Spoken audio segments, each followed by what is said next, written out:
नमस्ते हमारे प्यारे दोस्तों।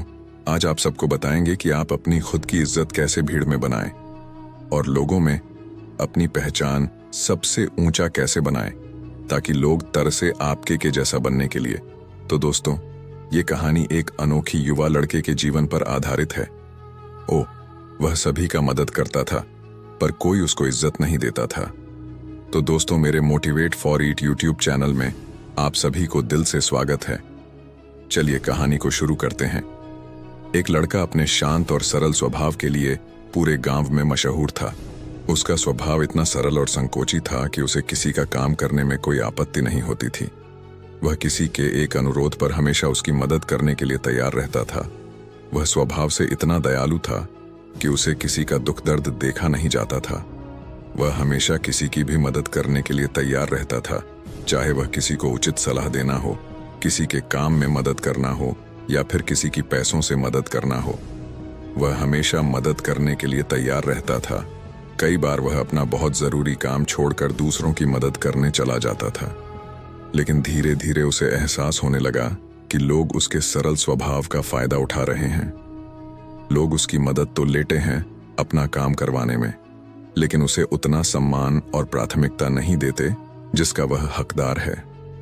उसके मित्र, रिश्तेदार उसे हर छोटे बड़े काम में मदद के लिए बुलाते रहते थे, लेकिन वे उसे वह प्राथमिकता, सम्मान और आदर नहीं देते थे जिसका वह अपने दैनिक जीवन में हकदार है।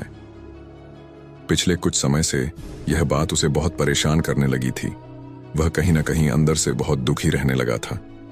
एक दिन वह अपने घर में बैठा कुछ सोच रहा था, तभी उसे बाहर से किसी के आने की आहट सुनाई दी। उसने दरवाजे की ओर देखा और देखा कि उसी की उम्र का एक युवा बौद्ध भिक्षु भिक्षा के लिए खड़ा है। उसने भिक्षु के चेहरे पर असीम शांति और अद्भुत सुकून देखा। लड़का घर के अंदर से भिक्षा लाया और उस भिक्षु के भिक्षा पात्र में डाल दिया और उनके जाने का इंतजार करने लगा। लेकिन युवा भिक्षु पूरी शांति और एकाग्रता के साथ लड़के के चेहरे को देख रहा था। अचानक उसने लड़के से पूछा, तुम बहुत चिंतित लग रहे हो? पहले तो लड़के ने भिक्षु के सवालों को टालने की कोशिश की, लेकिन फिर उसके बार बार पूछने पर और उसके शांत मन से प्रभावित होकर लड़के ने बौद्ध भिक्षु को अपनी दुख को गाथा सुनानी शुरू की। उसने कहा, मैं सबकी मदद करने के लिए तैयार हूं, मैं सबके लिए मौजूद हूं, लेकिन लोग मेरी उपस्थिति को महत्व नहीं देते। समाज में न तो मुझे और न ही मेरी जरूरतों को प्राथमिकता दी जाती है। मुझे अपने अच्छे कामों का श्रेय भी कभी नहीं मिलता। इतनी मदद करने के बाद भी लोग जानबूझकर मेरी उपस्थिति को नजरअंदाज करते हैं। मुझे मेरे अच्छे इरादों और अच्छे कामों के लिए कभी भी उचित सम्मान और श्रेय नहीं दिया जाता, और यह सब मेरे अपने परिवार, दोस्तों और रिश्तेदारों द्वारा किया जाता है, जिससे मैं बहुत दुखी हूं। बौद्ध भिक्षु ने युवक की बात सुनी और पूर्ण ध्यान से बोला, तो फिर तुम मेरे साथ मेरे गुरु के पास चलो।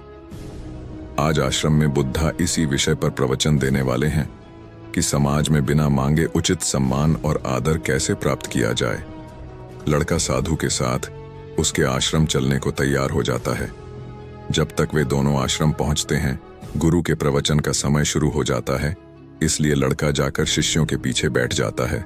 थोड़ी देर बाद बुद्धा भी अपना स्थान ग्रहण कर लेते हैं। बुद्धा योग, ध्यान और दर्शन के साथ साथ मानव स्वभाव और मनोविज्ञान के भी विशेषज्ञ थे। बुद्धा ने कुछ क्षण मौन रहने के बाद अपना प्रवचन आरंभ किया। उन्होंने कहना शुरू किया, क्या आप लोगों ने कभी खुद को ऐसी स्थिति में पाया है जहां आपको लगे कि आप दूसरों के लिए प्राथमिकता नहीं हैं?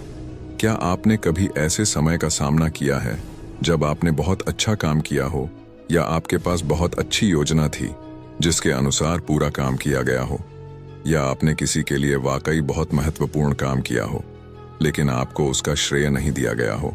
मैं जानता हूं कि ऐसे परिणामों का सामना करना बहुत मुश्किल है। दुर्भाग्य से कभी कभी तब भी जब हम सही दिशा में काम कर रहे हों, सबके लिए अच्छा काम कर रहे हों और दूसरों की मदद के लिए खुद को उपलब्ध करा रहे हों, लेकिन लोग हमारी उपस्थिति और प्रयासों को उतना महत्व नहीं देते या महत्व न देने का दिखावा करते हैं। यहाँ तक कि जब आप उन लोगों को खुश करने की कोशिश करते हैं जो आपको महत्व नहीं देते, तो ऐसी कोशिशों के बाद भी आपको और अधिक निराशा मिलती है। निश्चित रूप से ऐसे पल व्यक्ति को अंदर से झकझोर देते हैं, और यह स्थिति तब और बदतर हो जाती है जब ऐसा करने वाला कोई हमारा करीबी हो, जैसे परिवार का कोई सदस्य, दोस्त या जीवन साथी। हालांकि है किसी से सम्मान और आदर की उम्मीद नहीं करनी चाहिए, क्योंकि यह हमारे नियंत्रण से बाहर है और ऐसी उम्मीद रखने से अधिकांशतः दुख और निराशा होती है, क्योंकि ऐसी उम्मीदें कभी पूरी नहीं होती। लेकिन क्या होगा अगर मैं कहूं कि कुछ ऐसे तरीके हैं जिनका इस्तेमाल करके आप किसी के जीवन की प्राथमिकता बन सकते हैं और आप समाज में वह सम्मान और पहचान पा सकते हैं जिसके आप हकदार हैं। आज के प्रवचन में मैं आपको 9 ऐसे सफल तरीके बताऊंगा जिसका इस्तेमाल करके आप यह सुनिश्चित कर सकते हैं कि आप अपने प्रियजनों के जीवन में प्राथमिकता बने रहें। जिनकी आप परवाह करते हैं या जिनके लिए आप उनके जीवन में प्राथमिकता बने रहना चाहते हैं, तो मेरी ये 9 बातें ध्यान से सुनिए। पीछे बैठा लड़का गुरु की बातें पूरे ध्यान से सुन रहा था। गुरु ने कहा, 1, पहला नियम, खुद को खोने का डर पैदा करना। यह सबसे शक्तिशाली मनोविज्ञान तकनीकों में से एक है जिसका उपयोग आप किसी के जीवन में अपना महत्व बढ़ाने के लिए कर सकते हैं। खुद को खोने का डर पैदा करके आप दूसरे व्यक्ति को अपने जीवन में आपको उचित प्राथमिकता देने के लिए मजबूर कर सकते हैं। लोग अक्सर नई चीजें पाने के लिए उतने उत्साहित नहीं होते जितना कि उनके पास जो है उसे खोने का डर होता है। इसलिए अगर आप चाहते हैं कि दूसरा व्यक्ति आपको अपनी प्राथमिकता सूची में सबसे ऊपर रखे, तो उसके मन में आपको खोने का डर पैदा करें और ऐसा करने के लिए खुद को उससे भावनात्मक रूप से दूर करना शुरू करें। अपनी भावनाओं और निजी चीजों के बारे में उनसे बात करना बंद करें। अपना समय और ऊर्जा अन्य लोगों के साथ भी शेयर करना शुरू करें। इससे उन्हें लगेगा कि अब वे आपके लिए पहले जितने महत्वपूर्ण नहीं रहे। यह एक बहुत शक्तिशाली तकनीक है, लेकिन इसका इस्तेमाल बहुत सावधानी से किया जाना चाहिए, क्योंकि अगर आप खुद को उनसे बहुत दूर कर लेंगे तो वह आपको वापस पाने की कोशिश करना बंद कर सकते हैं। 2, दूसरा नियम, खुद की मौजूदगी को कम से कम करें। आपने अक्सर देखा होगा कि जो चीज कम मात्रा में होती है उसकी कीमत अपने आप बढ़ जाती है, और यही प्रकृति का नियम है कि जो चीज जितनी कम उपलब्ध होती है वह उतनी ही मूल्यवान हो जाती है। और यही नियम मानवीय संबंधों पर भी लागू होता है। इसीलिए अगर आप चाहते हैं कि लोग आपका सम्मान करें और आपकी मौजूदगी को महत्व दें, तो आपको अपनी मौजूदगी कम करनी होगी, क्योंकि आप जितना ज्यादा मौजूद रहेंगे आपकी मौजूदगी उतनी ही कम अहमियत रखेगी। लोग आपको हल्के में लेने लगेंगे, लेकिन इसका मतलब यह नहीं है कि आपको सिर्फ तभी मौजूद रहना है जब यह आपके हित में हो, या हो सकता है कि आपका कोई काम चल रहा हो, बल्कि अगर आपने सामने वाले के हर छोटे बड़े काम में मौजूद रहने की आदत बना ली है, तो अब समय है खुद को प्राथमिकता देने का और यह संदेश देने का कि आपके बाहर भी एक दुनिया है। आपका समय सिर्फ उनके लिए नहीं है, न ही आप सिर्फ उनका इंतजार कर रहे हैं। सिर्फ यह एक आदत आपकी खुद की अहमियत बढ़ा देगी। आपके समय और उपस्थिति का दूसरे व्यक्ति की नजरों में कई गुना ज्यादा महत्व है। 3, तीसरा नियम है अपने व्यक्तित्व को रहस्यमयी बनाना। लोग आमतौर पर अच्छी और रहस्यमयी चीजों की ओर आकर्षित होते हैं।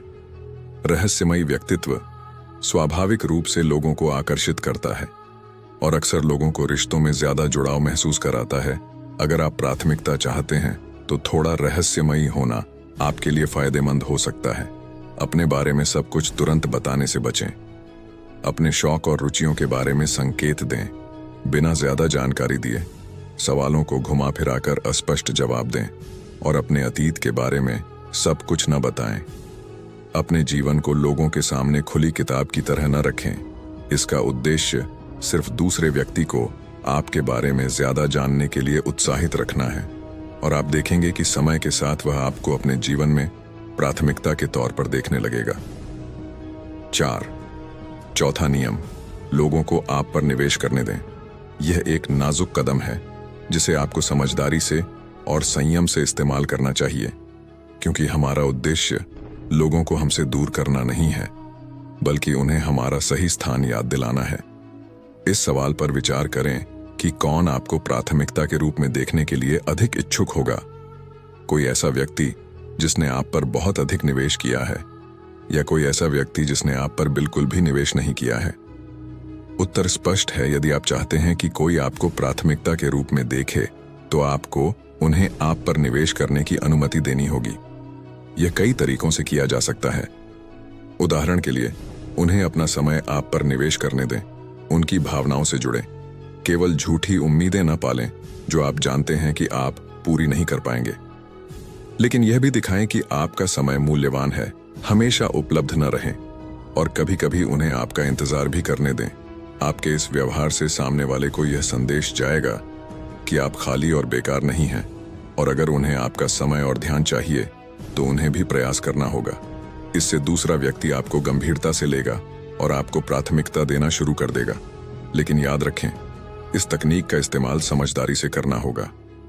इसका जरूरत से ज्यादा इस्तेमाल न करें, अन्यथा परिणाम आपकी इच्छा के विपरीत हो सकता है।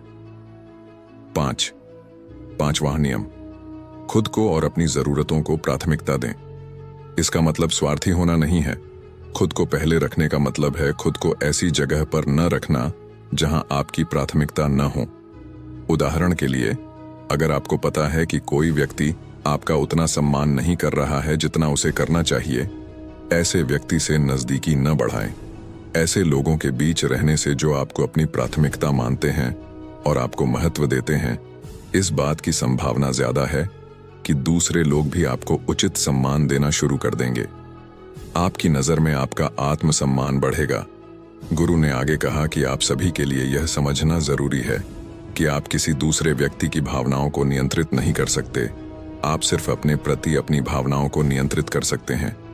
इसलिए अगर आप किसी के जीवन में प्राथमिकता बनना चाहते हैं, तो पहले यह सुनिश्चित करें कि आप खुद अपने जीवन में प्राथमिकता बने।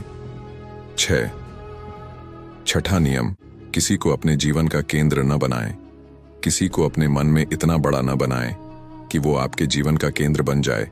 जब तक वो व्यक्ति आप पर ध्यान न दे, आपकी तारीफ न करे, आपको खुशी नहीं मिलती। अगर वो व्यक्ति आपसे कहे कि आज तुम अच्छे दिख रहे हो या तुमने अच्छा काम किया है, तो आप खुश हो जाते हैं। लेकिन अगर किसी दिन वही व्यक्ति कहे कि तुम ठीक नहीं हो या मुझे तुम्हारा काम पसंद नहीं आया, तो आप दुखी हो जाते हैं। अगर आपने अपने जीवन का नियंत्रण किसी और को इस स्तर तक दे दिया है या आपने इसे बहुत बड़ा बना दिया है, तो आपने खुद को दुखी करने का इंतजाम कर लिया है। क्योंकि आपकी भावनाओं की चाबी उस व्यक्ति के हाथ में है। वो जब चाहे आपको खुश कर सकता है और जब चाहे आपको दुखी भी कर सकता है।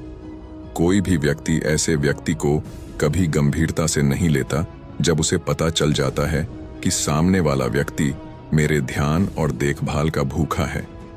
इसके विपरीत, जब लोगों को लगने लगता है कि आपको उनके ध्यान की परवाह नहीं है, तो वो आपकी ओर और आकर्षित होने लगते हैं और समय के साथ वो आपको और महत्व देने लगते हैं। 7वां नियम, हमेशा बातचीत शुरू करने वाले व्यक्ति न बने। अगर आप ऐसे व्यक्ति हैं जो हमेशा दूसरे व्यक्ति से बातचीत शुरू करते हैं, तो अपनी इस आदत पर लगाम लगाएं। यह नियम कुछ लोगों को अजीब लग सकता है, क्योंकि अगर हम किसी के जीवन में प्राथमिकता बनना चाहते हैं, तो क्या हमें बातचीत शुरू नहीं करनी चाहिए? तो इसका जवाब है नहीं। क्योंकि जब आप हमेशा बातचीत शुरू करने वाले बन जाते हैं, तो दूसरा व्यक्ति आपको हल्के में लेने लगता है। उसे इस बात की आदत हो जाती है कि आप ही बातचीत शुरू करने वाले हैं, इसलिए वह अपनी तरफ से कुछ भी करने की कोशिश करना बंद कर देता है और आपको कम महत्वपूर्ण समझने लगता है। इसका समाधान यह है कि बातचीत शुरू बंद कर दें, फिर परिणाम देखना। अगर दूसरा व्यक्ति वास्तव में आपकी परवाह करता है, तो वह आपसे संपर्क करने का प्रयास जरूर करेगा। 8वां नियम, अपनी खुशी खुद बनाएं। अगर आप किसी की जिंदगी बनना चाहते हैं, तो सबसे जरूरी है कि आप अपनी खुशी खुद खोजें, न ही खुशी के लिए किसी पर निर्भर रहें। हालांकि अपनी खुशी के लिए किसी ऐसे व्यक्ति पर निर्भर रहना बहुत आसान है जो हमें अच्छा महसूस कराता है, लेकिन अपनी खुशी के लिए ऐसे व्यक्ति पर निर्भर रहना भविष्य में आपकी निराशा का कारण भी बन सकता है, क्योंकि वह व्यक्ति कभी न कभी आपसे दूरी जरूर बनाएगा। इसके अलावा, जब हम खुशी के लिए दूसरों पर निर्भर होने लगते हैं, तब हम वास्तव में अपना जीवन नहीं जी रहे होते हैं, बल्कि सामने वाले लोगों के विचारों और प्राथमिकताओं के अनुसार अपना जीवन जी रहे होते हैं। इससे बाद में पछतावा और दुख हो सकता है। इसलिए अगर आप चाहते हैं कि कोई आपको अपने जीवन में प्राथमिकता दे, तो आपको अपनी खुशी खुद तलाशनी पड़ेगी, और वो भी अपने भीतर से। क्योंकि यह खुशी न केवल लंबे समय तक टिकती है, बल्कि आप दूसरों की नजरों में भी अधिक आकर्षक बन जाते हैं। क्योंकि जब आप भीतर से खुश होते हैं तो आप अधिक संतुलित और आत्मविश्वासी दिखाई देते हैं, जो न केवल लोगों को आपकी ओर आकर्षित करता है, बल्कि उनकी नजरों में आपकी एक सकारात्मक छवि भी बनाता है, जिससे वह आपकी अधिक कद्र करने लगते हैं। 9वां नियम, हमेशा दूर जाने के लिए तैयार रहें। किसी ऐसे व्यक्ति से दूर जाने का विचार जिसकी हम परवाह करते हैं डरावना लग सकता है, लेकिन यह एक महत्वपूर्ण कदम है। यह दर्शाता है कि आप दूर जाने से नहीं डरते। आप यह संदेश दे रहे हैं कि आप अपनी योग्यता से कम कुछ भी स्वीकार नहीं करेंगे। सही व्यक्ति स्वाभाविक रूप से आपको प्राथमिकता के रूप में देखेगा और आपको अपने जीवन में बनाए रखने की कोशिश करेगा। हमेशा याद रखें कि आपकी जिम्मेदारी केवल सही काम करना है और यह आपके नियंत्रण में है। इसलिए आपको केवल इस बात का ध्यान रखना चाहिए कि आपका काम आपकी और दूसरों की नज़र में सही है, और आपको उन कामों को करके अच्छा महसूस करना चाहिए। यह उम्मीद न करें कि आपको हमेशा अपने अच्छे काम का श्रेय दिया जाएगा। ऐसा हर बार नहीं होने वाला है। इन 9 नियमों का पालन करें और समय दें। लोग स्वाभाविक रूप से आपको उस नज़र से देखना शुरू कर देंगे जिस नज़र के आप हकदार हैं। अंत में मैं बस इतना कहना चाहूँगा कि हम सभी ने ऐसे पलों का अनुभव किया है जब हमें अपमानित महसूस कराया गया और हमें उचित प्राथमिकता नहीं दी गई।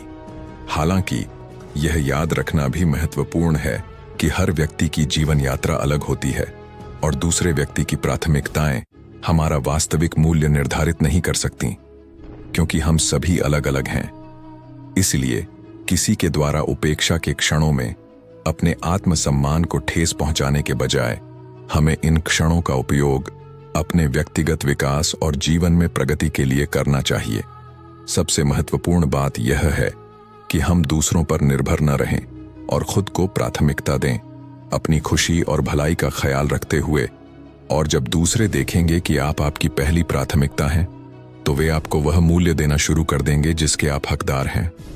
और याद रखें, भले ही दूसरे आपको अपनी प्राथमिकता सूची में न रखें, आप खुद को वह प्राथमिकता दे सकते हैं, और देनी भी चाहिए, और आपको देना भी चाहिए। यह स्वार्थ या अहंकार नहीं है, बल्कि आत्मकरुणा और आत्मसम्मान है। ऐसा करके आप अपने और दूसरों के साथ अच्छे और स्वस्थ रिश्ते बनाए रख सकते हैं, अपने लक्ष्यों और ज़रूरतों के अनुसार उचित निर्णय ले सकते हैं, और अधिक खुश, संतुष्ट और सार्थक जीवन जी सकते हैं। यह कहकर गुरु ने अपना उपदेश समाप्त किया और वहां से चले गए। धीरे धीरे सभी छात्र भी वहां से चले गए, लेकिन वह युवा लड़का अभी भी गुरु के शब्दों में खोया हुआ था। उसे अपने सवालों का जवाब मिल गया था।